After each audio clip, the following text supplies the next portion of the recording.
आजिर पाणीपाग आसंतु जानिबा एही सबु जिल्ला रे चेचिबो वर्षा। हाँ दर्शक बंधु, आगामी 3 घंटा पई 8टी जिल्ला को येलो वार्निंग जारी करा जायछि। सूचना अनुसार राज्य रे 8टी जिल्ला को सतर्क रहिबाकू परामर्श। आगामी 3 घंटा पर्यंत 8टी जिल्ला को येलो वार्निंग जारी करी सतर्क रहिबाकू परामर्श देछि आंचलिक पाणीपाग केन्द्र। आज्ञा हाँ, वर्षा गड़गड़ी सह जड़ तोफान पूर्वानुमान करी गंजाम, गजपति, नुआपड़ा, भद्रक, जगतसिंहपुर, केन्द्रापड़ा, बालेश्वर और केन्दुझर एही सबु जिल्लार गोटे किंबा दुईटी स्थान रे आगामी 3 घंटा मध्य वर्षा और गड़गड़ी सह झटका पवन 30 ରୁ 40 किलोमीटर प्रति घंटा हेबार संभावना रही।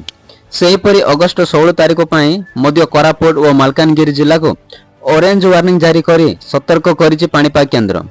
एही दुईटी जिल्लार प्रबल अति प्रबल सह गड़गड़ी सह झटका पवन 30 ରୁ 40 किलोमीटर प्रति घंटा एबार संभावना रही। रायगड़ा, गजपति, नवरंगपुर, कलाहांडी, कंधमाल, बालेश्वर, भद्रक, जाजपुर, केन्द्रापड़ा, कटक, जगतसिंहपुर, पुरी, खोर्धा, नयागड़ा, गंजाम, सुंदरगढ़, झारसुगुड़ा, बरगड़, संबलपुर, देवगढ़, अनुगुल, ढेंकानाल, केन्दुझर, मयूरभंज, सोनपुर, बौद्ध, नुआपड़ा और बलांगीर भली जिला को येलो वार्निंग जारी करा जायछि। एही सबु जिला गुड़िकर गोटे किंबा दुई स्थान में प्रबल वर्षा गड़गड़ी सह झटका पवन 30 ରୁ 40 किलोमीटर प्रति घंटा एबार संभावना रही।